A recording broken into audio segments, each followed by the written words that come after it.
சுதந்திர நாடுன்னு சொல்றோம். இந்தியா என்பது ஒரு சுதந்திர நாடு. மக்கள் அனைவரும் சுதந்திர தன்மையுடைய எல்லா கருத்துக்களையும் பரிமாறக்கூடிய வகையில இருக்கிறது தான் இந்த சுதந்திர நாடு இந்தியான்னு சொல்றோம்.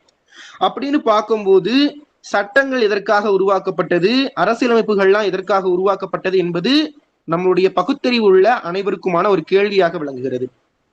எதற்காக இந்த சட்டங்கள், எதற்காக உருவாக்கப்பட்டது, சுதந்திரம் என்று ஒரு பெயரினை கொடுத்துவிட்ட பின்பவர்கள் கூட எதற்காக இந்த சட்டங்கள், கட்டளைகள் மக்களுக்காக ஏற்படுத்தப்பட்டது என்று பார்க்கின்ற சூழலில் சட்டங்களும் கட்டளைகளும் இல்லாவிடில் இந்த இந்திய திருநாடு என்பது பல்வேறு வகைகளில் வேற்றுமையில் ஒற்றுமை என்று கூறுகின்றோம். எவ்வாறு வேறுபட்டு இருக்கிறது என்றால், சாதி, மதம், மொழி. சாதி என்றால் பல்வேறு வகையில சாதிகள் இருக்கின்றது. மதம் என்று பார்க்கும் பொழுது இந்த இந்திய திருநாட்டில் பல்வேறு வகையிலான மதங்களும் இங்கு எடுத்தாளப்பட்டுள்ளது.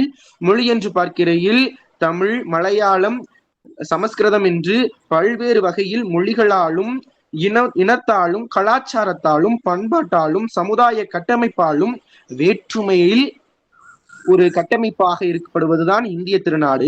இந்த இந்திய திருநாட்டை ஒன்றிணைக்கும் வகையில் இந்தியா அப்படின்னு சொல்ல ஒற்றை வாக்கியத்துல ஒருங்கிணைக்கும் வகையில் ஏற்படுத்தப்பட்ட ஒரு அமைப்பாக என்னுடைய பார்வையில் அமையப்பெறுவது இந்த அரசியல் அமைப்பு சாசனமாக இருக்கிறது. சரி, இந்த அரசியல் அமைப்பு சாசனம்னா என்னன்னு ஒரு அளவுக்கு எல்லாருக்கும் புரியக்கூடிய வகையில இருக்குது.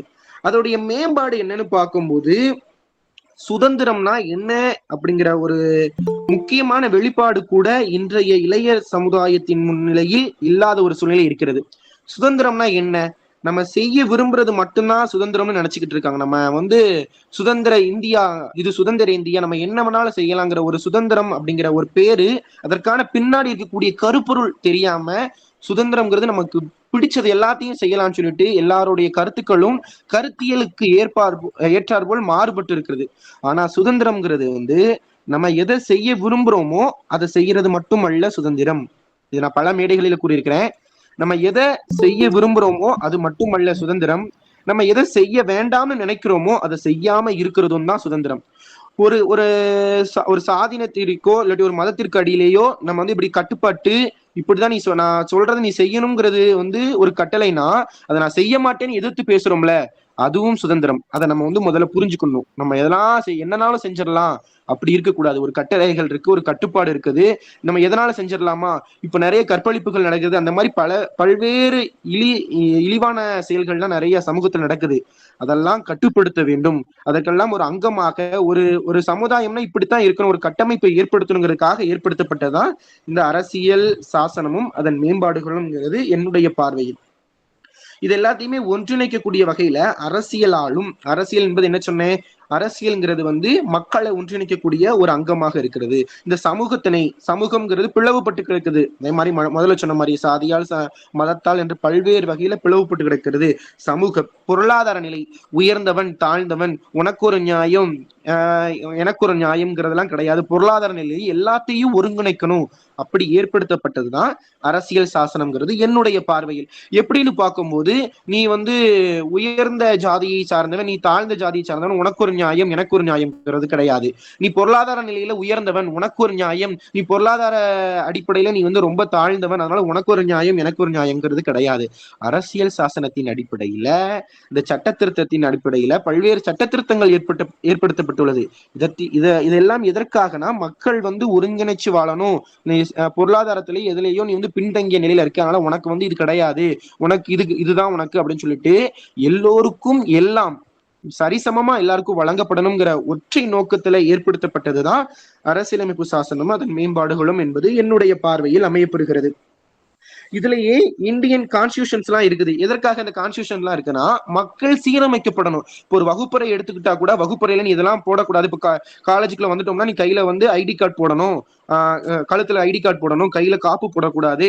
இந்த மாதிரி நிறைய ரூல்ஸ் இருக்குது. அத மாதிரி இந்த இந்திய திருநாட்டுல நிறைய கான்ஸ்டியூஷன்ஸ் இருக்கு. இதை நீ பின்பற்றினா மட்டும்தான் இந்த இந்திய திருநாடு என்பது ஒரு வல்லரசாக மாறும். ஒரு பொருளாதார நிலையை முன்னேறக்கூடிய ஒரு மாற்றம் ஏற்படும், அரசியல்ல ஒரு முன்னேற்றம் ஏற்படும், சமூக நிலையில ஒரு முன்னேற்றம் ஏற்படும், பொருளாதார நிலையில முன்னேற்றம் ஏற்படுங்கிறதுக்காக நிறைய கான்ஸ்டியூஷன்ஸ் எல்லாம் மக்களுக்காக ஏற்படுத்தப்பட்டதாக இங்கு அமையப்படுகிறது.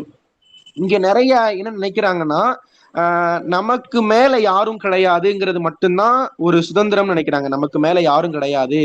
இப்போ ஜாதியிலையா இருக்கட்டும், பொருளாதார நிலையில இருக்கட்டும், மத அடிப்படையில இருக்கட்டும், எந்த ஒரு நிலையும் நமக்கு மேல யாரும் கிடையாதுங்கிறது மட்டும்தான் ஒரு சுதந்திரமோ ஒரு தனித்துவ வெளிப்பாடுன்னு நினைக்கிறாங்க. அது மட்டும் கிடையாது. நமக்கு கீழேயும் யாரும் கிடையாது. நம்ம அனைவரும் சமம் என்கின்ற ஒற்றை நோக்கி அடிப்படையாக கொண்டு ஏற்படுத்தப்படுவது அரசியலமைப்பு சட்டம் மற்றும் அதனுடைய சாசனங்கள் மேம்பட்டு கொண்டு வருகிறதுங்கிறது என்னுடைய பார்வையில் அமையப்பெறுகிறது. அதற்கு பிற்பாடு மேம்பாடுகள் பார்க்கும்போது பல்வேறு சூழ்நிலையில ஒரு ஒரு மனிதன் இருக்கிறான்னா என்ன நினைச்சுக்கிட்டு இருக்காங்கன்னா, உள்பூட்டா போட்டிருக்கு. கல்விங்கிறதா இருக்கட்டும், பொருளாதாரமா இருக்கட்டும், கல்விங்கிறது தான் எல்லாத்துக்கும் ஒரு திறவுகோலா இருக்கு. எல்லாருமே நம்ம சொல்லலாம், நீ படிச்சனா நீ எதனால சாதிக்கலாம், உனக்கு ஒரு அடக்குமுறைப்படுத்துறாங்களா, நீ படிச்சனா அந்த படிப்பு அந்த கல்விங்கிற ஒன்ன வச்சு நீ மேலோங்கி உனக்கான ஒரு திறவுகோலை நீ உபயோகப்படுத்தலாம்னு சொல்றாங்க. அதே மாதிரிதான் கல்விங்கிறது ஒரு திறவுகோல் எல்லாத்துக்குமே. நீ பொருளாதார நிலையில மேல வரணும்னாலும் உனக்கு ஒரு கல்வி தேவை. நீ சமுதாய நிலையில மேல வரணும்னாலும், ஒரு சமுதாயம் உன்னை மதிக்கணும்னாலும் உனக்கு என்ன தேவை, கல்வி தேவை. அதனால எல்லா நிலைகளிலும் ஒருவன் மேம்பட்டு வரணும்னா முக்கிய அங்கமாக விளங்குவது கல்வி ஒன்றே.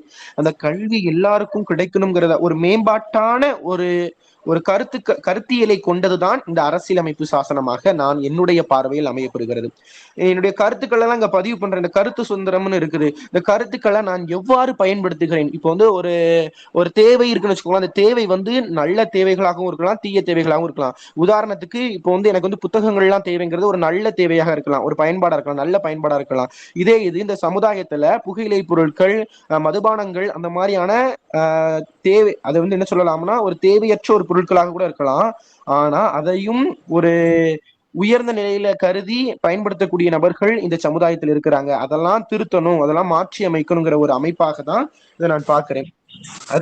அதற்கு பிற்பாடாக மேம்பாடுன்னு பார்க்கும்போது கல்விதான் எல்லாத்துக்கும் திறவுகோல்னு சொல்ற. அப்பனா அந்த கல்வியை நாங்க முன்னாடி படிக்க விடாம ஆக்கியிருந்தாங்க. நீ இந்த சமுதாயத்தை சார்ந்தவன், இந்த ஜாதியை சார்ந்தவன், இந்த மதத்தை சார்ந்தவன், உனக்கு இது வழங்கப்பட மாட்டாதுன்னு கூறிக்கிட்டு இருந்த அந்த காலத்துல நான் படிப்பேன்னு சொல்லிட்டு மேலோங்கி வந்தவர் தான். ஒரு உதாரணமாக இப்ப நம்ம எடுத்த உடனே என்ன சொல்லுவாங்க, நீ இவ்வளவு பேசுறிய, நீ அதை செஞ்சியான்னு சொல்லி கேட்பாங்க. அதுக்கு ஒரு உதாரணமாக மாறணும்னு சொல்லிட்டு இருந்து காட்டியவர் தான் இன்றைய தினத்தின் ஒரு நாயகனாக விளங்கக்கூடிய நம்மளுடைய டாக்டர் அம்பேத்கர் அவர்கள். அனைவருக்கும் ஒரு உதாரணமாக இருக்கிறாங்க.